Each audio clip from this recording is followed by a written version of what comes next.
月19要佇日本的愛知甲名古屋舉辦亞運，即馬已經進入最後60天的倒打算。這回咱台灣有400多位的選手要參加34項的比賽。咱運動部嘛有佇咧國訓中心來舉辦宣誓儀式，做伙為咱的選手來応援。希望帶給國人更多的熱忱以及更好的關注。2026亞洲運動會進入最後60天的倒打算階段，當日備戰的選手一個一個透過影片一突破自我規目標，向大家宣誓堅想要摕金牌決心。運動部長李勇表示，頂屆亞運伊也是選手，身份的轉換可以知影選手需要啥。這回包括交通、食大甲醫療服務，攏有大大的提升。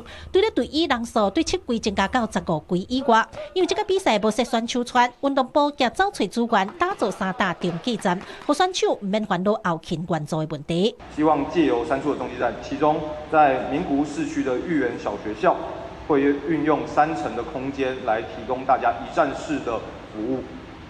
希望將防護、運科、後勤資源打造成更加的完善。這屆亞運，咱台灣攏總報名34項比賽，派出400多位的選手。運動部的後勤援助，國家運動訓練中心制定的訓練計劃，也讓選手感覺真安心。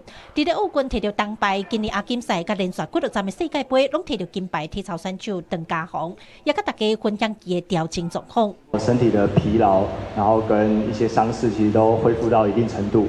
而且國俊松今現在的餐廳有加菜，然後就是農業部有那個有特別有這些食材跟水果，有這種大家一起為我們集氣鼓勵的這種感覺。已經有開始在做一些輕打擊的動作，現在就是配合傷勢去做一些訓練，去加強我的弱點。中華奧林匹克委員會表示，頂屆亞運台灣攏總摕到19塊金牌，不過摕到7塊金牌，出練出兵，這回無列入比賽項目。不離夠新增加5種比賽，包括自由車、計道等等，其他選手會當摕到好成績。